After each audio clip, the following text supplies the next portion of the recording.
అండి గుని రసోయిలందరికీ స్వాగతం సుస్వాగతం. ఈరోజు గుజరాత్ స్పెషల్ ఢోక్లా చెప్తాను. ఇంట్లోనే మనం ఎంతో బాగా చేసుకోవచ్చు. సాఫ్ట్గా స్పాంజీగా వస్తాయండి. చాలా వేగం కూడా అయిపోతాయి ఇవి. దీనికి పెద్ద టైం ఏం పట్టదు, కానీ చాలా చాలా బాగుంటుంది. రండి, దీనికి ఏంటంటే కావాలో ఎలా చేయాలో చెప్తాను. So 3-4 cup water, half spoon salt, 3/4 spoon పసుపు, అలాగే 3/4 స్పూను సిట్రిక్ యాసిడ్ ఇది కూడా వేసుకోవాలండి. వేసుకొని ఇది బాగా కలుపుకోవాలి. ఇప్పుడు ఇది పక్కన పెట్టుకుంటాను. తేనె తీసుకున్నాను. ఇది 1 కప్పు శనగపిండి అండి. ఇది ఇప్పుడు దీంట్లోని జల్లించుకోవాలి.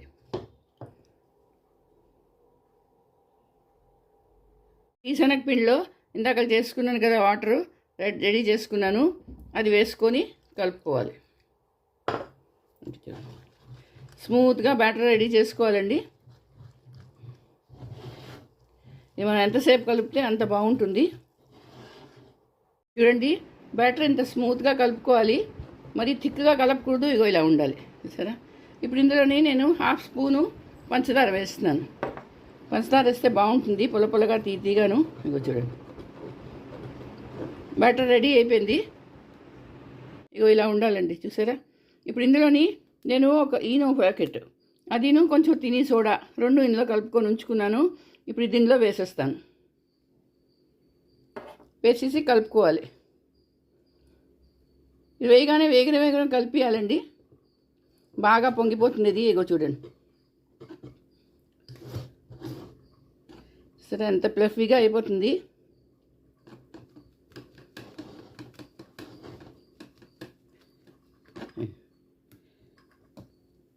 ఇప్పుడు ఇదేం చేస్తానంటే ఒక గిన్నెలో వేసేసుకుంటాను. నుంచి గ్యాస్ ఆన్ చేసుకొని స్టీమర్ పెట్టుకున్నానండి. ఇంకో నీళ్ళు మరుగుతున్నాయి. ఇప్పుడు ఏం చేస్తానంటే ఈ ఢోక్లా గిన్నె దీని మీద పెట్టేసుకుంటున్నాను. పెట్టుకొని మూత పెట్టుకోవాలి. ఒక 10 నుంచి 15 నిమిషాలు అలా సిమ్లో పెట్టుకొని ఇది ఉడకనీయాలి. చూడండి, ఢోక్లా రెడీ అయిపోయింది. చూసారా ఎంత స్పాంజీగా వచ్చిందో. ఇగో చూడండి, చాలా చాలా సాఫ్ట్గా వచ్చిందండి. ఇప్పుడు దీని మీద పోపు వేసుకోవాలి. గ్యాస్ ఆన్ చేసుకొని ముగ్గురు పెట్టుకున్నాను. నూనె వేసుకున్నాను. ఇప్పుడు అందులోని ఆవాలు, 1 చెంచా ఆవాలు, చెంచా జీలకర్ర, పచ్చిమిరపకాయలు పొడుగ్గా తరుక్కోవాలి. పచ్చిమిరపకాయలు ఇవి వేయించుకోవాలి.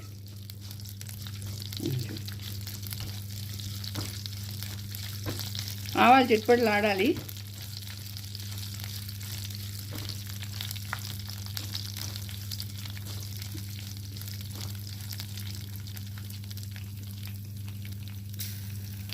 చూడండి, ఆవాలు వేగిపోయి ఇప్పుడు అందులో నేను 1 కప్పు నీళ్ళు పోసుకుంటున్నాను. పోసుకొని అందులోని కొంచెం పంచదార వేసుకోవాలి.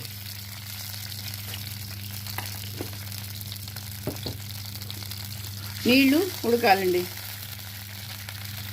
ఇదిగోటండి, గ్యాస్ బంద్ చేసాను. ఇప్పుడు ఈ పోపు దాని మీద వేసుకుంటాను. ఇదిగోటండి, ఢోక్లా రెడీ అయిపోయింది. సరే, ఎంత సాఫ్ట్గా వస్తుందో. ఇంకోటి కూడా చేసాను చూడండి, చిన్నది. ఇదిగో ఎంత సాఫ్ట్గా ఉందో చూడండి. చూడండి ఎంత సాఫ్ట్గా వచ్చాయో, స్పాంజీగాను. చూసారా. ఇప్పుడు దీని మీద కొత్తిమీర వేసుకున్నాను. ఇప్పుడు మరి మీరు చేసుకోండి, అందరికీ చేసి పెట్టండి. నా ఛానల్ కొత్తగా అయితే సబ్స్క్రైబ్ చేయండి, అలాగే లైక్ షేర్ చేయండి. మళ్ళీ ఇంకో వీడియోతో కలుస్తాను. అంతవరకు సెలవు.